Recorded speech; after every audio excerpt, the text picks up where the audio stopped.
Focus is brought to you by Envision Financial, where achieving your goals starts with the right advice and financial tools to help you thrive. Welcome to another episode of Women in Focus. I'm one of those lucky people who get to meet amazing artists, amazing writers, authors, and today's person is well known in our community and outside of our community. Her name is Sandeep Johal and she is an amazing artist. Sandeep, you're most welcome in our program. How are you doing? I'm great. It is so nice to be here and finally meet you. Thank you. Thank you for having me. Thank you for accepting to come and see us. Of course. It's taken me a long time to interview you. Yeah, we've been in each other's orbits for a while, and now I'm happy to see that we're finally in the same room together. The Punjabi market stuff that you did, yeah. How was that for you? It felt like a full circle moment because when I was growing up in the Okanagan, we used to make the 8-hour drive pre-Coquihalla to the Punjabi market so my mom could buy her spices and textiles, and we'd eat gulab jamun and samosas. And so it was just this really nice moment where I got to paint and create a work of art in a neighborhood that meant so much to my family growing up. Right. So born and brought up here? Yes. And tell me something about your childhood. Yeah, I mean, I had a great childhood, and from the moment my mom gave me a pen and a paper, I just started drawing. So my whole childhood was just me drawing. And did they know at that time that you are going to be an artist and that's where you want to go?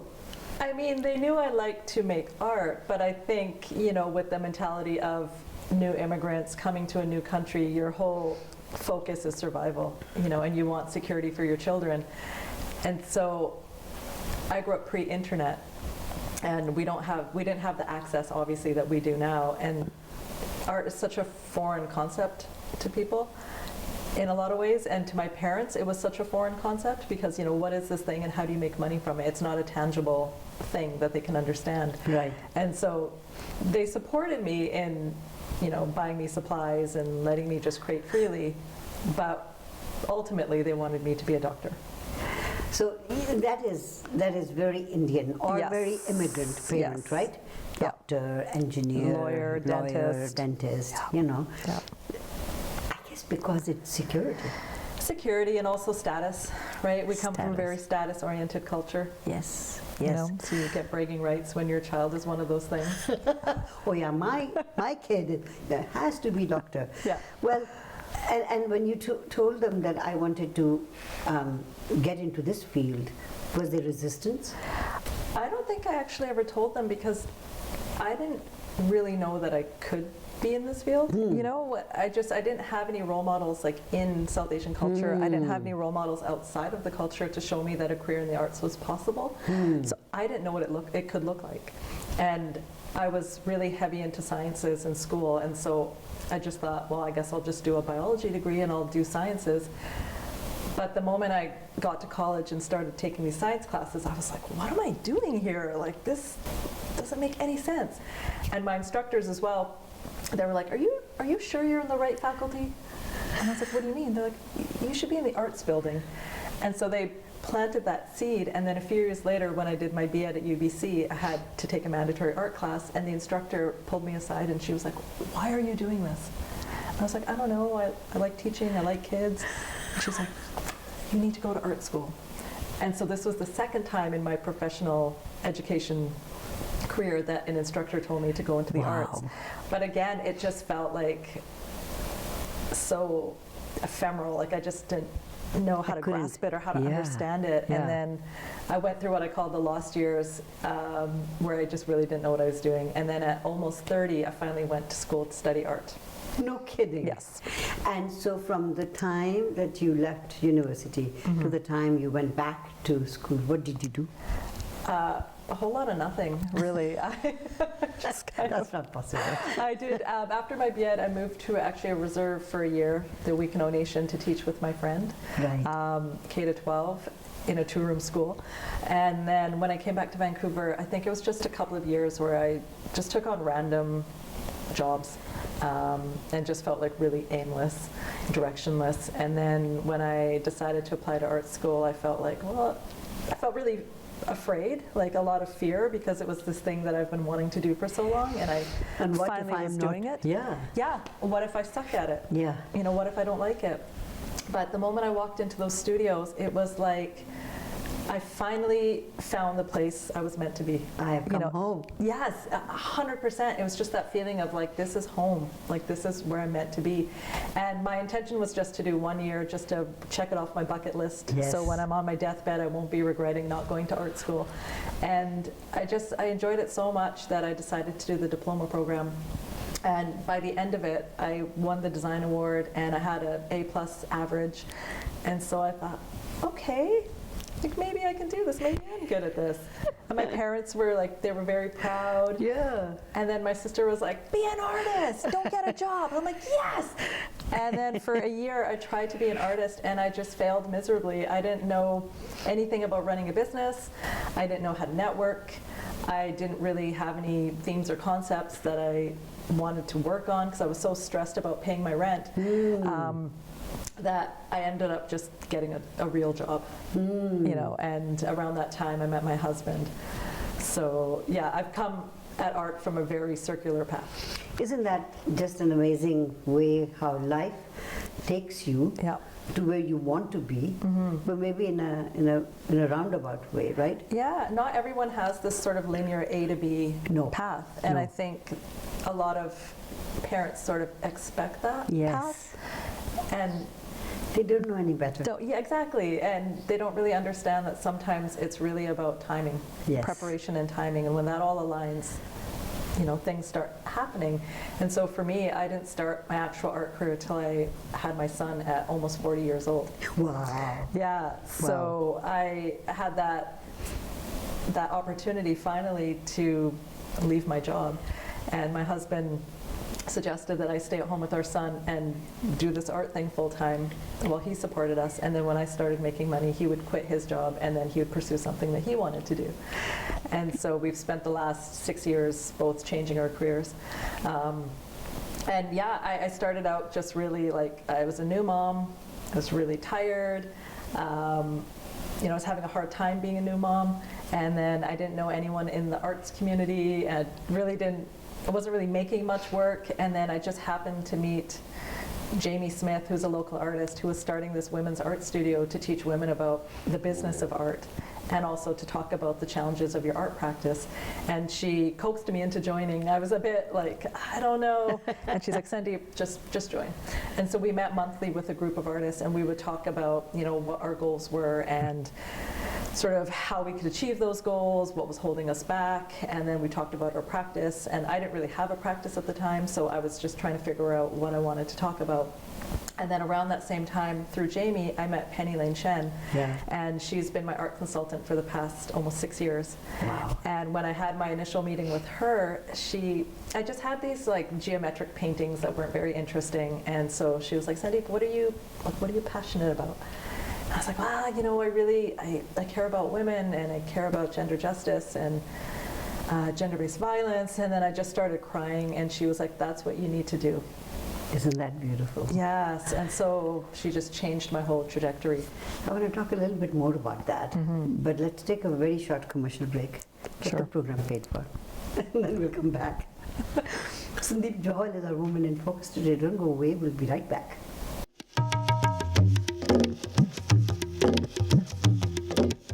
Welcome back to Women in Focus. Our Woman in Focus today is Sandeep Johal, an artist at heart, an artist otherwise as well. So Sandeep, growing up, I'm going to come back to how you got into the women's art group, or the idea of what you really want to draw and talk about, right? But how many in the family? I have an older brother and older sister. Okay, so you're the baby of the family. And no wonder you're allowed to do whatever you want to do. I'm very much the baby still. Yes. So when you were talking about what you really want to do, and you talked about women and gender parity and all that, what was it that was eating you at the heart? I think it was when I was probably old enough to start recognizing how men and women were treated differently in our culture. And I saw it in my household, even in the ways the chores were divided up, the outside work, the inside work, how my brother could do things that my sister and I couldn't. And I just started taking stock. I saw the way, I know when we'd go to parties or have parties, I saw the way the women worked and served and the men sat and drank. And I couldn't understand it. I was like, why are women doing all of the work while the men just sit downstairs and drink and have a great time?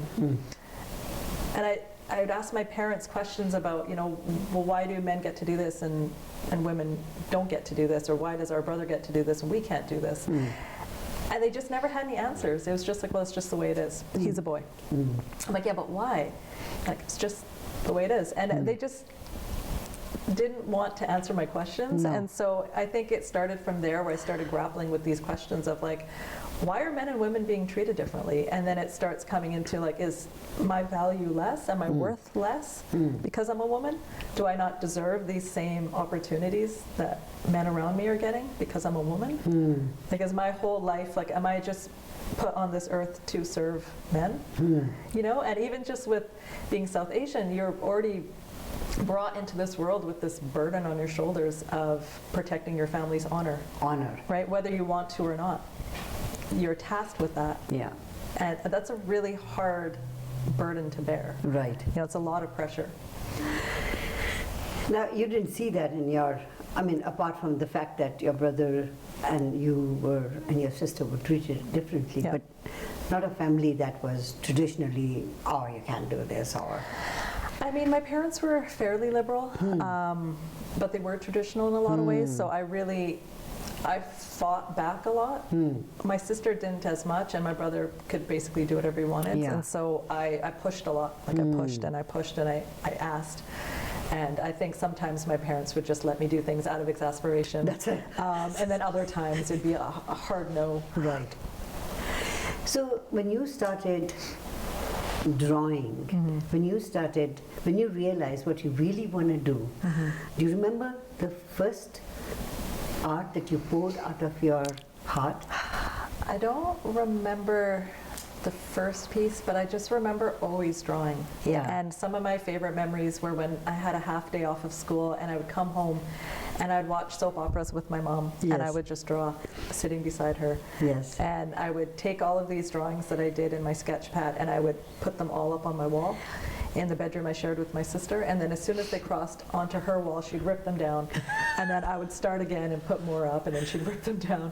But I always loved lines, and I love the possibility of a line and how you can create shapes with lines, you can create repeated patterns with lines, hard lines, soft lines. Like, it's just the basis of everything that I do.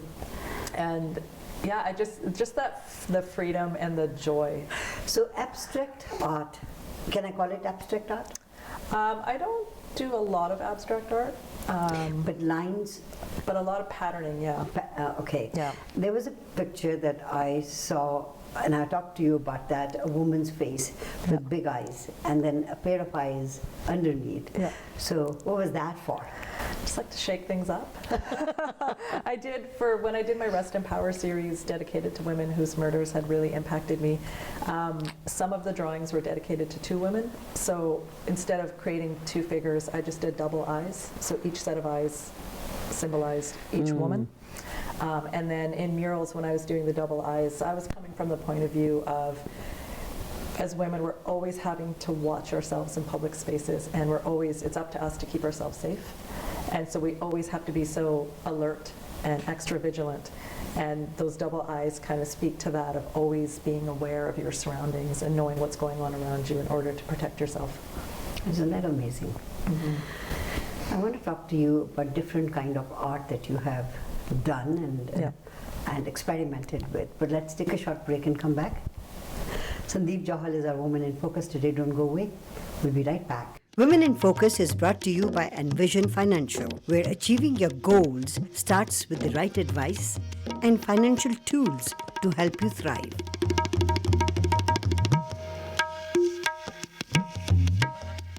Welcome back to Women in Focus. Sandeep Johal is our Woman in Focus today. So Sandeep, women and and their strife and their life and their challenges. Of course, being a woman, that attracts you, right? Yeah. But I want to take you a little bit away from art. I'll come back to it.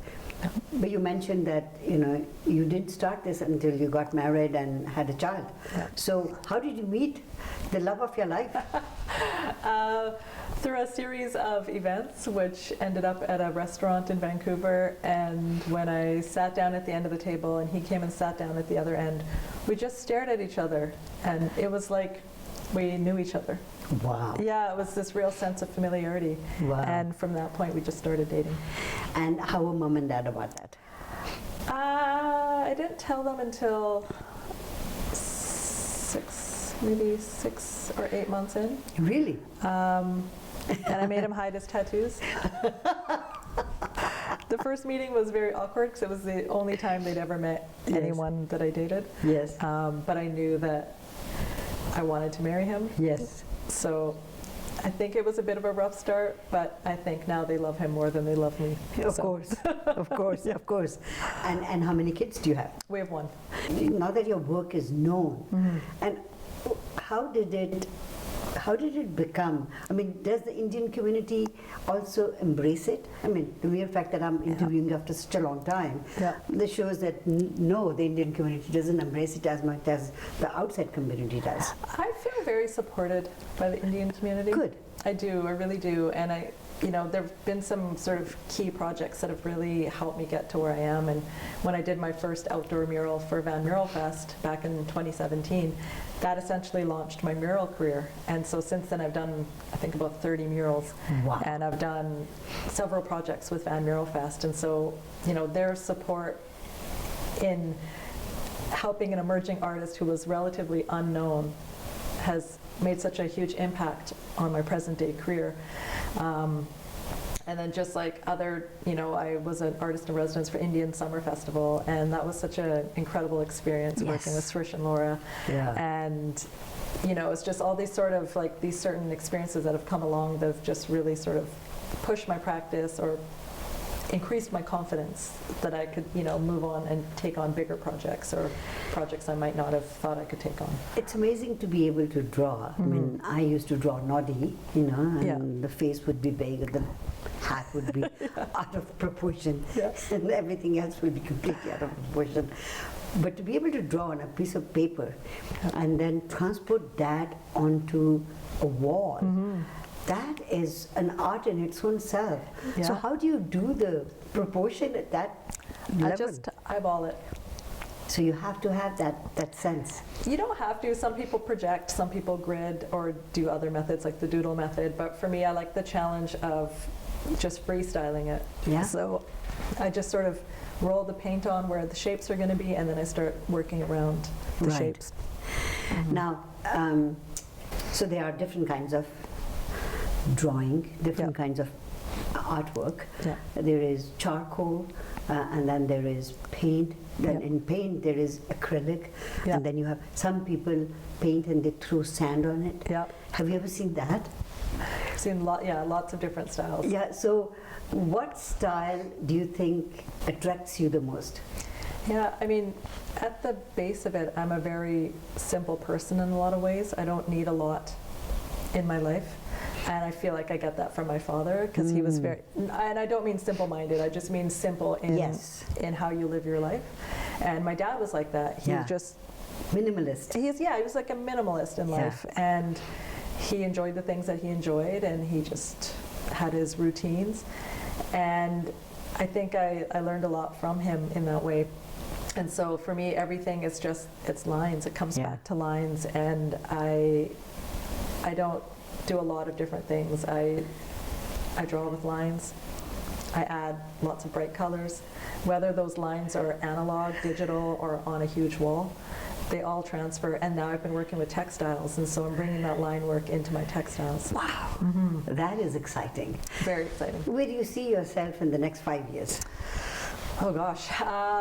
Yeah, I mean, this last 5 years, I couldn't have ever anticipated. If someone told me 5 years ago I would be doing this full time and successfully, I wouldn't have believed them. In the next 5 years, I want to work smarter, not harder. I want to do less projects and get paid more for them. Right. I want to take on more sort of prestigious projects, larger scale projects. I want to keep evolving my practice and just pushing my practice. Eventually, I'd love for my son to join me in painting. Is he interested He's in all very that? arts-minded, yeah. Wow. And I think part of it, when you're talking about women blossoming after they have their children, it is true. And I think because I was having sort of a midlife crisis, if you call it, at 40, having a new child, and then wondering, what are my next 40 years going to be like? I really wanted to be a role model for him, to show him that you can think outside the box and you can create your own reality. It just takes a lot of grit and a lot of hard work and a lot of support, but you can do it. And I don't think I could ever work a 9-to-5 job again. No. Just being my own boss and having my own schedule. And so I just want him to see the possibilities. And for him, it's so second nature seeing the way I work and what I do. I don't think he realizes that people actually go to offices and work Monday to Friday, 9 to 5. This is just what he's accustomed to. And so I hope that he follows his path, and my husband and I will support him in the ways that we can to realize his full potential. What is it that you really want to do and have tried and haven't been able to achieve? I think for me, there's a lot of projects I would like to do that require travel, and I find it difficult having a young child to be able to go away for a couple of weeks or a month. So when he's older, I'm hoping to travel more, doing residencies and mural projects. Beautiful. I want to talk to you again. You're going to be our woman number 995, and we've got another year of doing this program, so we're going to hit 1,000 very soon. Wow. So we want to bring you back again and talk to you again about where have you been and what have you done, and by that time you would have traveled the world and come back. Yes, please do. Bring me back. Thank you for being our Woman in Focus today. Thank you so much. Sandeep Johal has been our Woman in Focus today. Don't go away, we'll be right back. Women in Focus is brought to you by Envision Financial, where achieving your goals starts with the right advice and financial tools to help you thrive.